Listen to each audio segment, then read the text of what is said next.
जमीयत उलेमा हिंद के प्रमुख मौलाना अरशद मदनी ने सोमवार को कहा कि गैर मुस्लिम लोगों को बेटियों को सहज शिक्षा यानी कि को एजुकेशन देने से परहेज करना चाहिए ताकि वो अनैतिकता की चपेट में ना आए। जमीयत की ओर से जारी बयान के मुताबिक संगठन की कार्यसमिति की बैठक में मदनी ने टिप्पणी की है। उन्होंने भीड़ की ओर से पीट कर हत्या किए जाने यानी मॉब लिंचिंग की घटनाओं को लेकर चिंता व्यक्त करते हुए कहा कि खुद को धर्मनिरपेक्ष कहने वाले राजनीतिक दलों को इस अपराध के खिलाफ भी कानून बनाने के लिए आवाज उठानी चाहिए। मौलाना मदनी ने कहा कि अनैतिकता और अश्लीलता किसी भी धर्म की शिक्षा नहीं है। इसकी हर धर्म से निंदा की गई है क्योंकि इससे समाज में दुराचार फैलता है। ऐसे में अपने गैर मुस्लिम भाइयों को कहना चाहूँगा कि वो बेटियों को सह शिक्षा देने से परहेज करें ताकि वो अनैतिकता से दूर रहें। उनके लिए अलग शिक्षण संस्थान स्थापित किए जाए। वहीं दूसरी तरफ मदनी के इस बयान को लेकर बीजेपी ने तीखा हमला किया है। उन्होंने कहा कि वो अक्सर ही विवादित बयान देते रहते हैं और उनका ये तालिबानी फरमान यहाँ चलने वाला नहीं है।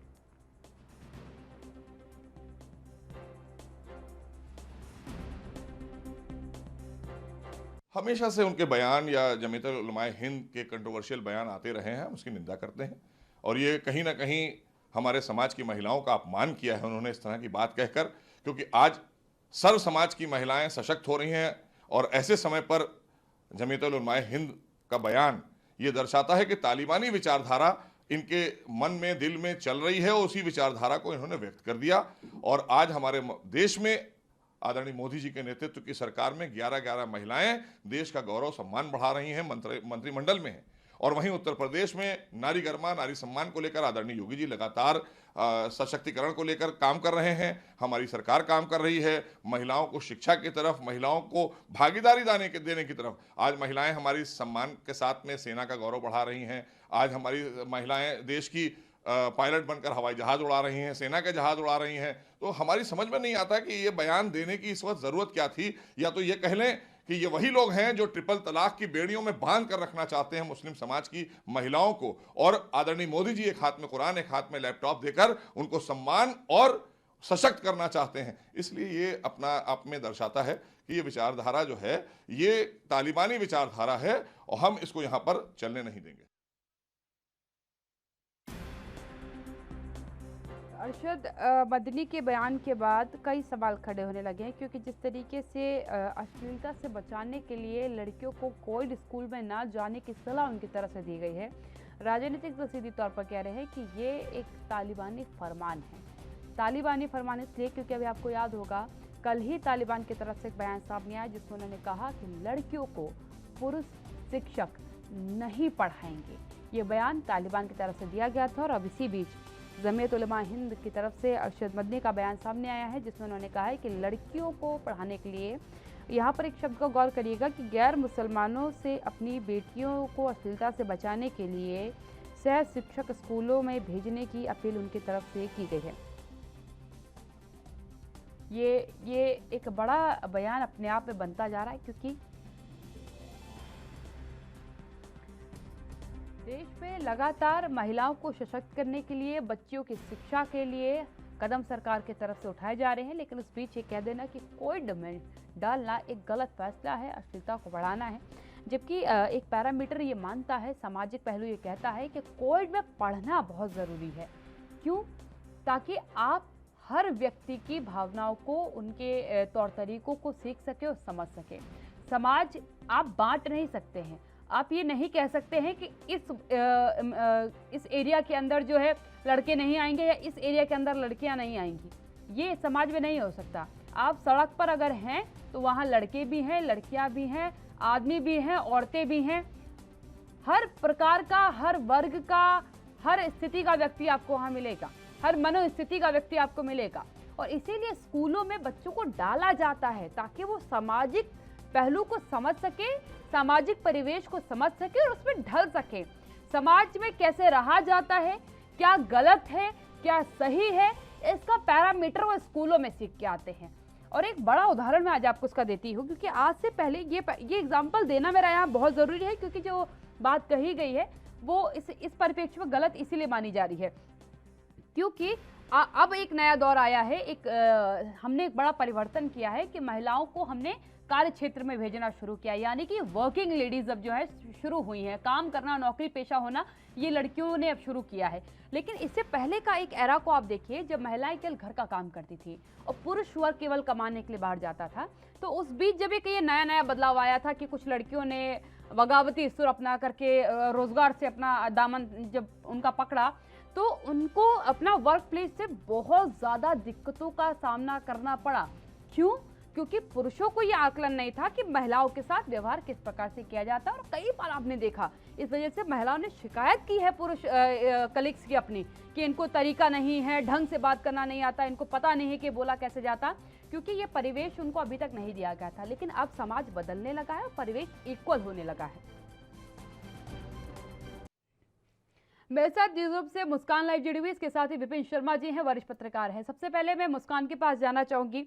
मुस्कान, इस बयान को आप किस तरीके से देखती हैं? क्योंकि देखिए, हम तो ये कहते हैं कि सामाजिक पहलू को सीखने का अगर पहली शुरुआत हम कहीं से करते हैं तो स्कूल से करते हैं, क्योंकि आप नए नए क्लास में जाते हैं, सब लोग अलग होते हैं, आप किसी को जानते नहीं, किसी का फैमिली बैकग्राउंड नहीं पता, आपको कास्ट नहीं पता, आपको रिलीजन नहीं पता, लेकिन आप वहां से सीखते हैं कि समाज में व्यक्ति कैसे जीता है और कैसे दूसरे व्यक्ति को अपने साथ कंफर्टेबल किया जाता है।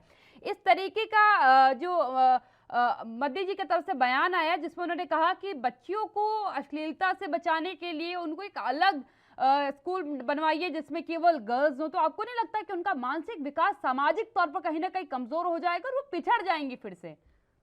काव्या, ये कहना गलत भी नहीं होगा, क्योंकि देखिए मदनी साहब ने जो बयान दिया है, शायद वो ये बयान देते समय ये बात भूल गए कि वो अफगानिस्तान में नहीं हिंदुस्तान में बैठे हैं। ये बातें अफगानिस्तान में चलती होगी, वहां पर शरिया कानून लागू करने की बातें कही जा रही है, लेकिन ये हिंदुस्तान है और ये संविधान से चलता है, शरीयत कानून से नहीं। और यही बात, बिल्कुल सेम बात मुख्तार अब्बास नकवी केंद्रीय मंत्री उन्होंने भी कही है। उन्होंने साफ कहा कि वो इस तरीके की बातें ना करे तो ज्यादा सही है, क्योंकि हमारा हिंदुस्तान संविधान से चलता है। और अगर संविधान की बात भी करें तो संविधान के आर्टिकल 19 में जिस तरीके से हम सब जानते हैं कि स्वतंत्रता का अधिकार हम सबको मिलता है और इसी अधिकार के तहत हम कहीं भी आ जा सकते हैं। हमारा ये फर्ज है और ये हमारा ही फैसला होगा कि हमें क्या करना है आगे। कोई इस फैसले को ना तो बदल सकता है और ना ही इस पर सवाल उठा सकता है, क्योंकि ये संविधान ने हमें अधिकार दिए हैं। और अगर यहाँ पर शरीयत कानून लागू किया जाता है तो शायद जो बातें आप कह रही थी वो बाकी बहुत सही थी कि जो पहले का तरीका था वही एक बार फिर से आ जाएगा। महिलाओं को एक बार फिर से पूरे तरीके से बांध कर रख दिया जाएगा। जो बेड़ियां पहले थी हमारे पैरों में, जो संविधान ने खोली, वो एक बार फिर से बन जाएंगे हमारे पैरों में, महिलाओं के पैरों में। क्योंकि देखिए, अगर इस तरीके की बातें होती है और साफ तौर पर उन्होंने तो ये बात भी कह दी है कि अगर आप कोएड स्कूल में जाते हैं तो ये अश्लीलता फैलाई जाती है। मुझे लगता है कि शायद वो खुद कभी स्कूल में गए नहीं होंगे, तो शायद उनको पता नहीं है कि स्कूलों में पढ़ाया क्या जाता है। स्कूलों में ये चीजें नहीं पढ़ाई जाती है। उनको ये जो पूरा बयान है वो उनकी तालिबानी सोच को ही बताता है, क्योंकि तालिबानी सोच हम इसीलिए कह रहे हैं, कल ही जिस तरीके से तालिबान ने ये अफगान में पूरा ये बयान जारी किया अपना कि कोएड स्कूल, और उन्होंने तो ये तक कह दिया कि जो महिलाएं टीचर्स हैं वो सीधे तौर पर सिर्फ और सिर्फ महिला छात्रों को ही पढ़ाएंगी और पुरुष छात्रों को नहीं पढ़ाएंगी। ये कहीं ना कहीं महिला जो छात्र है, जो लड़कियां हैं, उनको पढ़ाने के लिए पुरुष शिक्षक भी उन्होंने नियुक्त करने से मना कर दिया और कहा अगर हैं तो उन्हें हटा दीजिए। बिल्कुल, विपिन जी के पास में जाऊंगी। विपिन जी, ये कौन सा नया कानून जो है हिंदुस्तान को पढ़ाया जाने लगा है? क्योंकि हिंदुस्तान के कानून में जो बाबा साहब लिख के गए, सबको शिक्षा का अधिकार दिया और उस शिक्षा के अधिकार के साथ हम कोएड एजुकेशन तक पहुंचे जिसमें हम सबको समानता के अधिकार के साथ देखते हैं। हम समझते हैं उन स्कूलों में, क्योंकि स्कूलों में तो अब ट्रेनिंग दी जाती है कि आपको सामने वाले व्यक्ति के प्रति किस प्रकार का व्यवहार करना है, समाज में जाकर के कैसे जीवन जीना। और मैं मानती हूँ कि ये पहला एक ऐसा जगह होती है जहां आप समाज से रूबरू होते हैं जाकर के, चाहे वो आप प्ले ग्रुप की बात कर लीजिए। प्ले ग्रुप में बच्चा नया नया जब घर से पहली बार जाता है, सब कुछ नया होता है, उसके लिए पूरा परिवेश नया होता है, लेकिन एक समय बाद वो खुद मॉर्निंग में अपना बैग लेकर के बिल्कुल रेडी हो रखा होता है कि मुझे स्कूल जाना है, क्योंकि हमने उसको उस परिवेश की आदत दी है। अब उस परिवेश को छीना जा रहा है और कहा जा रहा है कि जहां केवल महिलाएं हो, जहां महिला टीचर हो, वहां डालिए ताकि अश्लीलता जो है बचा जा सके। यहाँ मानसिकता पर कोई विचार नहीं है, यहाँ बंदिशों पर विचार किया जा रहा है। बहुत ही पिछड़ा हुआ एक तरह से विचार रखा है उन्होंने, क्योंकि हम 21वीं सदी में रह रहे हैं। यहाँ पर समानता की बात करते हैं कि कदम से कदम महिलाएं भी चले पुरुषों के साथ, और अब ज्यादा दूर नहीं जाते। अभी जो सीबीएसई के परिणाम जो आए, नतीजे जो आए, वहां पर हर एक साल ये देखा जाता है कि लड़कियां लड़कों से आगे बाजी मार लेती हैं। और ये हमारे को बड़ा गर्व महसूस होता है, हमें नाज होता है कि लड़कियां देखिए कि कैसे लड़कों के साथ पढ़ती है एक ही कक्षा में, वही उनके शिक्षक है, लेकिन उसके बाद बाजी मार जाती हैं। हमारा तो सर और ऊंचा होना चाहिए, हमें तो गर्व होना चाहिए कि लड़कियां। और कोविड माहौल तो बहुत अच्छा है कि जब आप साथ पढ़ते हैं तो आपको कई चीजें, पहलू आपको पता चलते हैं, जो अगर आप मान के चले कि सिर्फ एक लड़कों का स्कूल हो या लड़कियों का स्कूल हो, उसमें कई ऐसे पहलू जिससे आप वंचित रह जाएंगे। यहाँ पर आप चांद तारों पर जाने की बात करते हैं, देश को आगे ले जाने की बात करते हैं, और 2 कदम आगे लेते हैं और 4 कदम पीछे करने वाला है जब आप कर देते हैं, जब आप ऐसे बयान देते हैं, ऐसी टिप्पणियां करते हैं या ऐसे फैसले, दिशा निर्देश देते हैं, तो बहुत दुर्भाग्यपूर्ण है यहाँ पर। और देखिए, सरकार की अगर बात करें, मोदी सरकार की बात करें, योगी सरकार की बात करें, उन्होंने कुछ समय पहले एक निर्णय लिया कि मदरसों को भी हम मेन स्ट्रीम में लेके आएंगे, हाईटेक करेंगे, एक हाथ में कुरान और एक हाथ में कंप्यूटर। इससे सुंदर और क्या बात हो सकती है, इससे बढ़िया और क्या बात हो सकती है कि आप आधुनिकीकरण, आप बिल्कुल अपनी जो पुराने आपके विचारधारा है उनको भी आप कायम रखें, और साथ में नए आधुनिक विचारों को भी आप लें, उनका एक मिश्रण हो, तो इससे अच्छी क्या बात होगी। यहाँ पर आप उसके बाद आप ऐसी बात बोले कि यहाँ पर लड़कियों के लिए अलग करें, तो ये तो तालिबान और इनमें क्या, इस फरमान में क्या फर्क हुआ। जो तालिबानी बोल रहे हैं इस समय अफगानिस्तान में कब्जा करने के बाद, जब अमेरिका के सारी सेना वहां से उनकी वापसी हो गई, उसके बाद तो उनके जो नए नए फरमान निकल रहे हैं कि लड़कियां जो 10 साल के ऊपर होंगी, उनका जो है कोई भी पुरुष उनका इलाज नहीं करेंगे। इसका मतलब है राम भरोसे वो अपने हाल पे उनको छोड़ दें कि वो मरे जिए, उनको बीमारी हो। 20 साल पहले जो तालिबान की तस्वीर थी वही एक बार वापस दोहराई जा रही है। बिल्कुल, मुस्कान के पास में जाना चाहूंगी। मुस्कान, एज अ फीमेल्स हम लोगों ने एक लंबे समय तक शिकायतें सुनी हैं। आज से पहले की मैं अगर एक दशक के बाद की बात करूं, उससे पहले जो लेडीज जाती थी, वर्क प्लेसेस पे जाती थी या फिर बाहर कहीं जाती थी, तो वो हरेसमेंट की बड़ी शिकायतें करती थी ऑफिस में। उनका कहना था कि नहीं, लोगों को व्यवहार करने का तरीका नहीं है, क्योंकि एक दौर था जब पेरेंट्स भी प्रेफर करते थे कि हम लड़कियों को गर्ल्स कॉलेज में डालेंगे, गर्ल्स स्कूल में डालेंगे, बॉयज़ को बॉयज़ स्कूल में डालेंगे, बॉयज़ कॉलेज में डालेंगे। तो उसका एक असर जो देखने को मिलता था वो वर्क प्लेस पे दिखता था, सोसाइटी पे दिखता था, और आज फिर वही दौर में वापस लाने की बात कर दी गई है। यहाँ अभी भी ये नहीं कहा गया कि मानसिकता बदलने की जरूरत है, महिलाओं को सम्मान की नजर से देखने की जरूरत है। अगर तुम पढ़ रहे हो तो वो भी तो उसी क्लास से पढ़ने के लिए बैठी है, वो भी आगे बढ़ना चाहती है, तुम भी आगे बढ़ो। तुम्हें किसने कहा वहां जाके अश्लीलता करने को? ये नहीं कहा गया, ये कह दिया गया कि उठाइए और इनको अलग कर दीजिए, उनको हम कुछ नहीं कहेंगे। बिल्कुल काव्या, देखिए मैंने इसीलिए शुरुआत में ये बात कही थी कि ये जो बयान है ये तालिबानी बयान से कम नहीं है, उनकी मानसिकता बताती है। ये बयान उनकी मानसिकता को पूरे तरीके से बताता है कि किस तरीके से तालिबान को वो बिना कहीं समर्थन कर रहे हैं। हिंदुस्तान में बैठे हैं वो, लेकिन तालिबान को समर्थन करते नजर आ रहे हैं। आज समय ऐसा है जब हम अमेरिका और बड़े देशों के साथ उनके कंधे से कंधा मिलाकर चल रहे हैं, हम इतने ऊपर तक पहुंच गए हैं, लेकिन यहाँ पे हमारे भारत में ही कुछ लोग ऐसे हैं जो हमारी तुलना अफगानिस्तान और पाकिस्तान जैसे देशों से करते हैं। ये बहुत ही दुर्भाग्यपूर्ण है काव्या, कहा जा सकता है, क्योंकि देखिए पहले का समय ऐसा था जब हमारे पास कोई भी सुविधाएं नहीं थी, और सुविधाओं की तो दूर की बात, हमें पढ़ने तक का अधिकार नहीं था, महिलाओं को बोलने तक का अधिकार नहीं था, सबसे बड़ी बात महिलाओं को वोट तक का अधिकार नहीं था। उसके बाद जैसे ही डॉक्टर भीमराव अंबेडकर ने संविधान बनाया, उसके बाद इसी संविधान से हमें पूरे तरीके से आजादी मिली, और इसी संविधान के जरिए हमें हर एक शब्द मिला है। आप यूं कहें, अगर मैं यहाँ पर खड़ी बोल रही हूँ या फिर आप वहां बैठकर बातचीत कर रही हैं, तो ये अधिकार भी हमें संविधान से मिला है। इसीलिए कहा जाता है कि ये हिंदुस्तान है, ये संविधान से चलता है, शरीयत से नहीं। लेकिन जो उनका बयान है वो वाकई शरीयत को सीधे तौर पर कहा जा सकता है कि वो इनडायरेक्टली ये बोलना चाह रहे हैं कि यहाँ पर भी शरीयत लागू कर दी जाए। लेकिन अगर वो तालिबान का समर्थन करते नजर आ रहे हैं, तो तालिबान में तो बहुत सी हरकतें होती है। अभी हमने पहले देखा 13 साल के नाबालिग के साथ किस तरीके से दुर्भाग्यपूर्ण काम किया गया, उसके साथ नाबालिग के साथ रेप किया गया, गैंग रेप की वारदात वहां पर तालिबान में की गई। बहुत सी ऐसी हरकतें हैं जो तालिबान करता है, और हम उससे भारत की तुलना कर ही नहीं सकते हैं। आप कर ही कैसे रहे हैं तालिबान से भारत की तुलना? क्योंकि तालिबान एक कब्जा है, और भारत पर ना तो आज तक किसी की हिम्मत हुई है और ना होगी कि कोई भारत पर कब्जा कर ले। और रही बात जिस तरीके से आपने पूछा पहले का जो समय था और अब का समय, अब वाकई मैंने आपको बताया कि हम अगर यहाँ पर बात कर रहे हैं तो ये भी हमें संविधान ने अधिकार दिया है, और समय बदलता है। समय के साथ साथ हम इतने दूर आए हैं, और वापिस अगर हम उसी सोच में चले जाएंगे, उसी मानसिकता में चले जाएंगे, तो फिर हमारा इतने दूर आने का फायदा ही क्या? बिल्कुल बिल्कुल सही बात है। विपिन जी, एक शब्द है जिसका मैं आज मायने आपसे समझना चाहती हूँ, क्योंकि आज भी बड़े बड़े मंचों से बड़े बड़े राजनेता, बड़े बड़े सामाजिक कार्यकर्ता कहते हैं कि हम महिला सशक्तिकरण पर कार्य कर रहे हैं। पुरुष सशक्तिकरण का शब्द जो है अभी तक तो मेरे कानों तक नहीं पहुंचा, हो सकता है कि किसी डिक्शनरी में लिखा गया होगा। आज भी हम काम कर रहे हैं, महिलाओं को बराबर का ओहदा देने का प्रयास कर रहे हैं, वो भी तब जब हम मंगल ग्रह तक महिलाओं ने यान को पहुंचा लिया, अंतरिक्ष तक महिलाएं हो आई, ओलंपिक्स में अपनी विजय पताका लहरा के चली आई, हर स्पोर्ट्स में अब वो आ गई, क्रिकेट में उनकी टीम है, हॉकी में उनकी टीम है, पत्रकार बन चुकी है, राजनेता बन चुकी हैं, देश की प्रधानमंत्री रह चुकी हैं।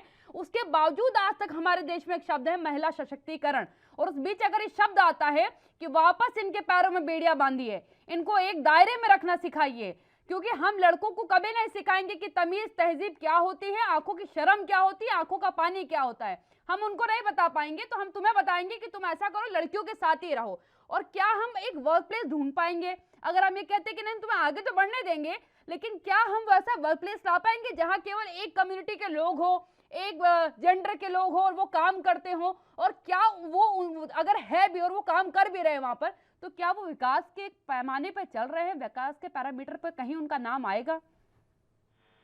नेता और अभिनेता, इन दोनों वर्गों पे मैं बोलना चाहूंगा अपने विचार कि नेताओं के लिए इसलिए क्योंकि आपने जो शब्द का इस्तेमाल करा महिला सशक्तिकरण, निश्चित बात है, इसमें कोई दो राय नहीं है कि हर एक मंच से नेता, जब देश के नेता हमारे भाषण देते हैं तो वहां पर इस बात को तवज्जो देते हैं महिला सशक्तिकरण। तो ये दोहरे मापदंड है कि अगर कुछ लोग अगर ऐसे बयान देते हैं कि हम महिलाओं के साथ एक समानता नहीं रखेंगे, उनके लिए अलग अलग शिक्षा के केंद्र बनने चाहिए, तो ये दोहरे मापदंड नहीं है तो और क्या है। और अभिनेता का मैंने इसलिए जिक्र करा क्योंकि अभिनेता रोल मॉडल है। आप अगर बॉलीवुड की बात करें, उनको आगे आना चाहिए। कई मामलों में आपने देखा है, ट्रेंड सा बन गया है कि कुछ देश में कुछ होता है, कुछ खबरें जब सुर्खियां बनती हैं तो वहां पर वो बढ़ चढ़ के उसमें अपनी भूमिका निभाते हैं, अपने बयानबाजी करते हैं। तो यहाँ पर तो इसका खंडन होना चाहिए। जो मौलाना अरशद मदनी ने ये जो बयान दिया है, जो एक अपने संगठन में जो उनकी बैठक चल रही थी वहां पर उन्होंने ऐसा एक फरमान निकाला है, तो यहाँ पर तो इसका खंडन करना चाहिए तो जितने बुद्धिजीव हैं, ताकि एक संदेश जाए कि यहाँ पर हम इस मानसिकता के बिल्कुल खिलाफ हैं। यहाँ पर हम समानता की बात करेंगे, देश को अगर आगे ले जाना है तो कदम से कदम महिलाएं भी साथ चलेंगी पुरुषों के, लड़कियां चलेंगी लड़कों के साथ, तभी आप देश को आगे एक सुपर पावर बना पाएंगे। लाल किले की प्राचीर से जब प्रधानमंत्री ने घोषणा करी कि हम आने वाले वक्त में अपने महान देश की इकोनॉमी को $5 ट्रिलियन बनाएंगे, जब तक लड़कियों की भूमिका नहीं होगी कैसे वो सपना मुमकिन हो सकता है, कैसे वो सपना साकार हो सकता है? क्या ये भी किसी को समझाने की आवश्यकता है? और जो लोग इस बात की दलील देते हैं, बोलते हैं कि यहाँ पर अश्लीलता फैलेगी या महिलाओं के प्रति अपराध होगा जब वो लड़कों के साथ बैठ के शिक्षा के मंदिरों में जाएंगी, एक कक्षा में पढ़ेंगी, तो उनको ये समझ लेना चाहिए अभी 21वीं सदी है, नया दौर है। यहाँ पर सबको भली भांति पता है, खौफ है एक मन में कि अगर हम कायदे में नहीं रहेंगे तो वहां हमारा ही नुकसान होगा। ये अब क्या इसमें सब, और देखिए, और नए कायदे कानून बने हुए हैं, जागरूकता आई है लोगों में, लोगों को समझ निर्भय के बाद काफी बड़ा परिवर्तन देखा है हमने। बिल्कुल बिल्कुल। विपिन जी, एक सवाल मेरे जहन में जरूर यहाँ पर आ रहा है, क्योंकि मद्दी साहब की तरफ से जो हिदायत दी गई है, ये केवल गैर मुस्लिम समुदाय को दी गई है। उन्होंने इसमें कहा कि मैं गैर मुस्लिम समुदाय से ये आग्रह करता हूँ कि वो अपनी बच्चियों को कोविड स्कूल में ना डाले। तो ये क्या समझे हम इनकी, जो मैं यूजुअली तो मैं नहीं डिवाइड करती हूँ समुदाय के आधार पर, मैं हमेशा कहती हूँ कि महिलाएं होती हैं और सबको जो है सशक्तिकरण का अधिकार है, सबको शिक्षा का, रोजगार का अधिकार है।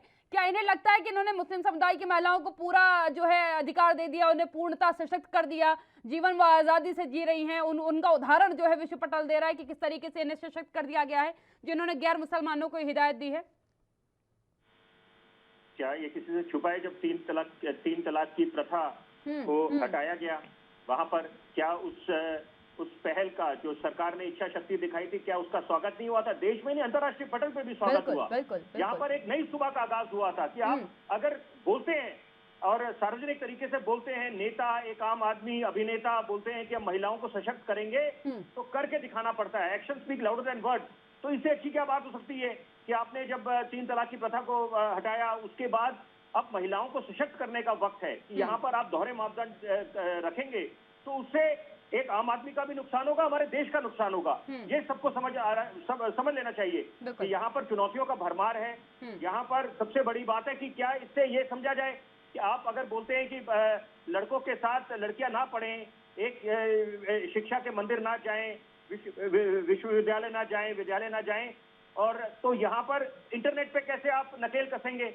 ऐसे तो जो इस बात की दलील देते हैं कि यहाँ पर अश्लीलता फैलेगी, तो इंटरनेट पे आप रोक टोक कैसे लगाएंगे? मानसिक रूप से जागरूक करना होगा, विकास करना होगा लोगों का। मैं मुस्कान के पास जाऊंगी। मुस्कान, मैं एक चीज जो बिल्कुल बेस से अगर हम देखें तो महिलाओं को सशक्त, मैं लगातार कह रही हूँ कि मैंने हर मंच से एक शब्द जरूर सुना है कि हम महिला सशक्तिकरण करेंगे, लेकिन मदनी साहब की तरफ से जो बयान दिया गया है, मैं उन्हीं के अगर वर्ग की बात कर लूँ, मैं मुस्लिम समाज की, अल्पसंख्यक समाज की बात कर लूँ, जो तस्वीर वहां से आती है, जो अधिकारों का हनन वहां होता है, उसका तो मदनी साहब को ख्याल नहीं, लेकिन दूसरे को बताने चले हैं कि जिनको अधिकार मिल भी रहा तो उनके अधिकार छीन लो। वहां भी शरीयत का कानून उठा के लगा दो और कह दो कि सब तुम भी पर्दे में रहो और तुम भी शिक्षा मत लो, तुम्हारा इलाज भी कोई पुरुष डॉक्टर नहीं करेगा, तुम्हें पढ़ाएगा भी कोई नहीं, तुम घर के अंदर बैठो। ये किस तरीके की सोच हुई? ना आप अपने समाज के लोगों को जागरूक करने देना चाहते हो, और जो हो भी रहा है, जो बढ़ भी रहा है, आप उसको भी कह रहे कि तुम रिवर्स पे आ जाओ, वापस आ जाओ, पीछे बैक एरा पे चले जाओ। बिल्कुल काव्या, देखिए ये जो सोच मैंने इसीलिए मैं तीसरी बार शायद इस बात का जिक्र कर रही हूँ कि तालिबानी सोच है, क्योंकि जिस तरीके से उन्होंने ये बात कही है और आपने भी जो बातें कही वो वाकई सही है। महिला होती है, महिला सशक्तिकरण होगा तो चाहे फिर वो मुस्लिम हो, सिख हो, ईसाई, किसी भी धर्म की महिला हो, वो महिला होगी और उसका सशक्तिकरण होना जरूरी है। लेकिन जिस तरीके से उन्होंने ये बात कही है, वो कहते हैं ना कि सामने वाले के गिरेबान में हर किसी को खोटी नजर आता है, लेकिन अपने गिरेबान में कोई झांक कर देखना नहीं चाहता है।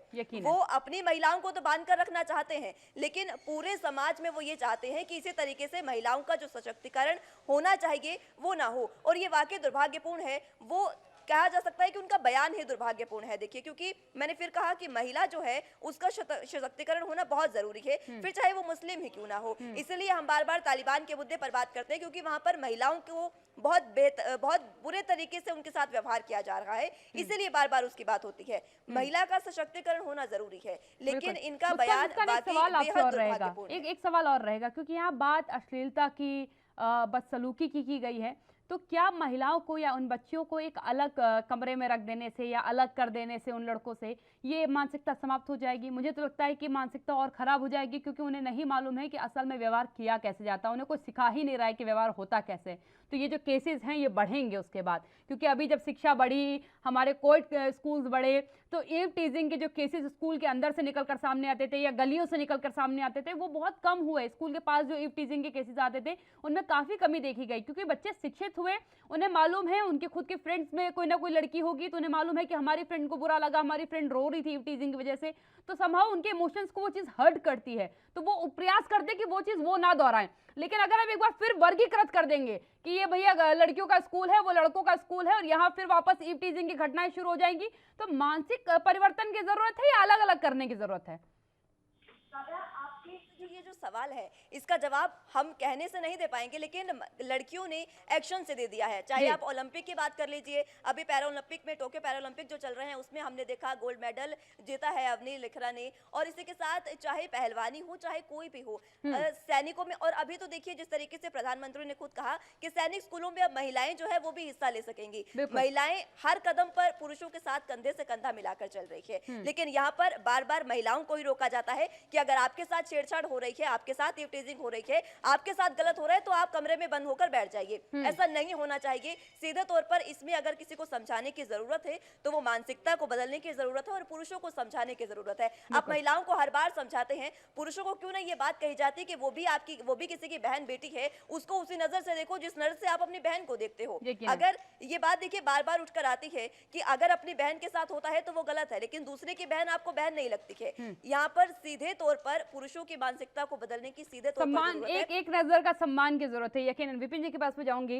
विपिन जी, क्या कहेंगे आप? क्योंकि देखिए बतौर महिला मैं आपके सामने बैठी हूँ, मुस्कान आपके साथ है, और एक आप क्योंकि पत्रकारिता जगत से जुड़े हुए बड़े चेहरे हैं, तो यकीनन आपके साथ भी कई कलीग्स हैं जो फीमेल्स होंगी, वो अक्सर इन शिकायतों को लेकर के आपसे पहले आया करती होंगी। बच्चियाँ स्कूल में जब आप कभी प्रोग्राम में बच्चों को बताते होंगे, डिक्टेट करने जाते होंगे कि चीज़ें इस तरीके से, पत्रकारिता जगत इस तरीके से, तो आपके कान में भी कहीं ना कहीं ईव टीजिंग की घटनाएं सामने आती होंगी, लेकिन अब वो चीज़ें कम हुई हैं, अब हम परिवर्तित होना शुरू हो गए। लेकिन उस परिवर्तन को दरकिनार करते हुए ये कह देना कि नहीं आप वर्गीकृत कर दीजिए, हम मानसिकता पर कभी विचार नहीं करते हैं। मैं इसलिए कह रही हूँ क्योंकि एक बड़ा एक एजुकेटेड वर्ग है जिस बात को कहता है कि लड़कियों को समझाने की जरूरत है। बड़े बड़े राजनेताओं के बयान आते हैं कि अगर रेप हुआ था तो इसके लिए तो लड़की जिम्मेदार है, वो क्या कर रही थी, इतनी रात को घूम रही थी बाहर, उसका भाई क्यों उसके साथ नहीं था, उसके पिताजी उसके साथ क्यों नहीं जा रहे थे, वो अकेले क्यों जा रही थी, उसने ऐसे कपड़े क्यों पहने थे, उसने बाल क्यों खोल रखे थे। ये जो पैरामीटर्स है ये हमेशा लड़कियों के लिए क्यों सिखाए जाते हैं? अगर सम्मान चाहिए तो लड़कों को क्यों नहीं बताया जाता कि तुम भी सम्मान दो, हम उसको सम्मान से चलना सिखा रहे हैं, रहना सिखा रहे हैं, तो तुम भी सम्मान से सड़क पर चलना सीखो।